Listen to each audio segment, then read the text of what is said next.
This is about a collection of short stories by Tim O'Brien called The Things They Carried. It focuses on Vietnam War. He was himself stationed there as a soldier.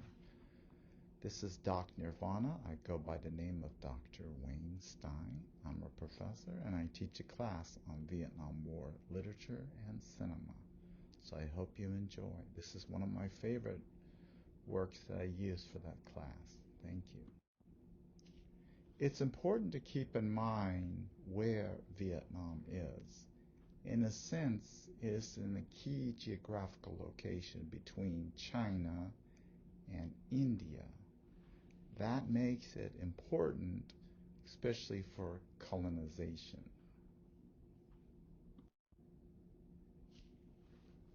This proves that China knew that Vietnam was important and invaded in 111 AD. And one of the most famous rebels of that battles, those wars, was the Trung sisters who committed suicide in their effort to save the country. Nam Viet, as it was called, was able to free itself from the Chinese with the Ming, but then came the Mongolians in 1287, and they also defeated them.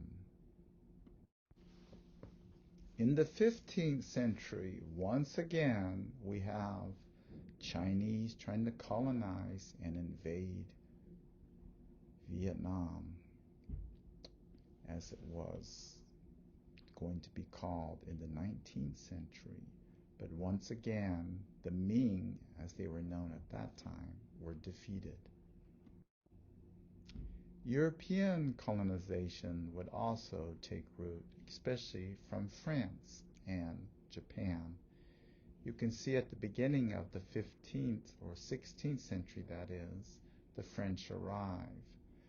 And later in the early 20th century, we have the Japanese invasion. And of course, Ho Chi Minh was part of the uprising to fight against these invasions. Strangely, America fought a war there, but they suffer from acute historical, cultural, and social amnesia. Interestingly, Oklahoma, where I'm from, has one of the largest Vietnamese communities in the country, but it doesn't get the recognition that it should. And I had the chance to visit Vietnam. All I can say, it is one of the most beautiful countries I've ever been to, and I was treated with respect, and I will definitely go back. Back to the origins of the myth of the beginning of Vietnam. It's different from Chinese myth. Basically, a dragon married an immortal called Lady Vu, and her children became the first Vietnamese. Regardless of the country in Asia, Confucianism dominates, even in today's communistic countries. The ideal that you should respect the husband, that you should respect the parents, that you should respect the ruler is still important even in places like North Korea. An important part of Vietnamese literature is the tale of Quay about filial piety. It basically says that one should sacrifice for the family. Of course, during war times, this is important, but it is key that you do everything for the family. It's part of Asian culture. It's very much part of Vietnamese culture. Respect.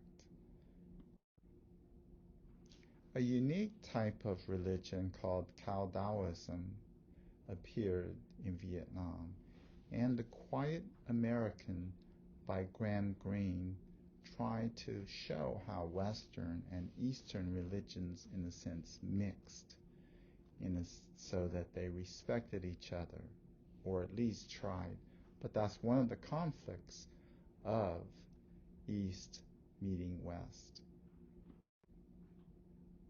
And part of that conflict of East meeting West, or I should say, part of the benefits is that the sandwiches, banh mi, which are made of from French bread, and also eating of coffee, the coffee from Vietnam is just wonderful, strong, but very tasty. Um, I still eat banh mi sandwiches. If you haven't had one, go get one. You should be able to find one in any American city, or most. And the bread, again, is the best French bread you can usually find. Another thing that is very popular food in Vietnam is the rice roll. It's kind of like a spring roll, but very thin, and they put various um, tasty substances in it, and usually have some sort of peanut sauce. It's a favorite of mine, so enjoy. When you travel through Vietnam, you will see ducks everywhere, and that's because it's an important food source that's used in meals daily. It's the way they cook it, especially barbecue duck, and the way they do it that makes it uniquely Vietnamese. Finally, if you want to really understand Vietnamese cuisine, you have to eat the noodle soup, the pho. There's nothing like it. It's unique in that it tastes different from noodle soups from other Asian countries. So try some today if you haven't. When I visited Vietnam, yes, big cities have traffic problems, but the thing I remember is that there were no traffic lights. Instead, people went in these circles and voluntarily didn't hit each other if somebody walked across. I like that, and I've seen that in other countries too. That unique ability to drive in chaos but drive in control. Something I think missing in America. An important part of the war was the tunnel systems. Without that, I don't think they could have won the war, the Vietnamese. The tunnel systems, if you go as a tourist, you can actually go in them. Of course, to probably make them larger for you, but it's an important way to hide from the enemy. When I visited Vietnam, one of the first things that I saw was the Museum of the War.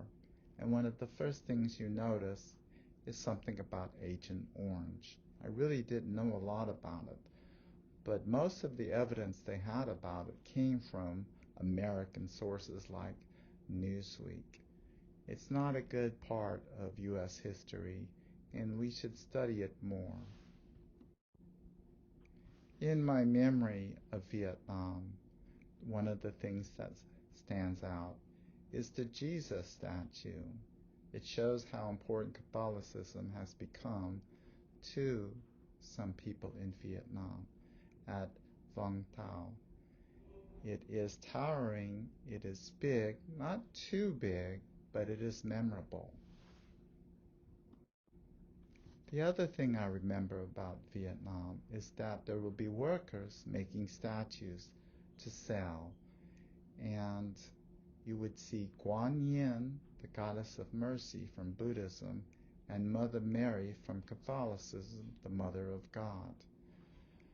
But sometimes I couldn't tell which was which. They looked very similar. We are affected by the movies that we see, and Hollywood had a huge impact on how we think about Vietnam. Sadly, most of those films were usually filmed in America or the Philippines, so we don't really get an accurate portrayal of Vietnam. It's what we think Vietnam is. It's what could be called the Hollywood effect instead of truth.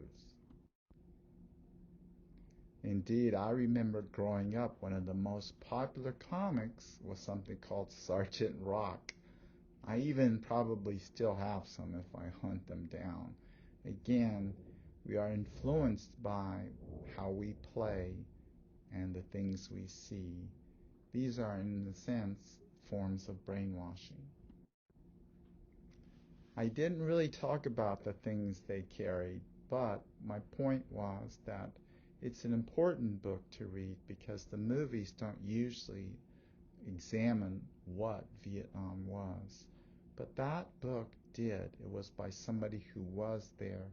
So that one of the best ways to understand the Vietnam War is to talk to somebody who, grew up in Vietnam, or a soldier who went there, or read the literature of the Vietnam War.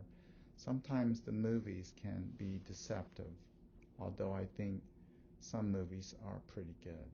Thank you very much.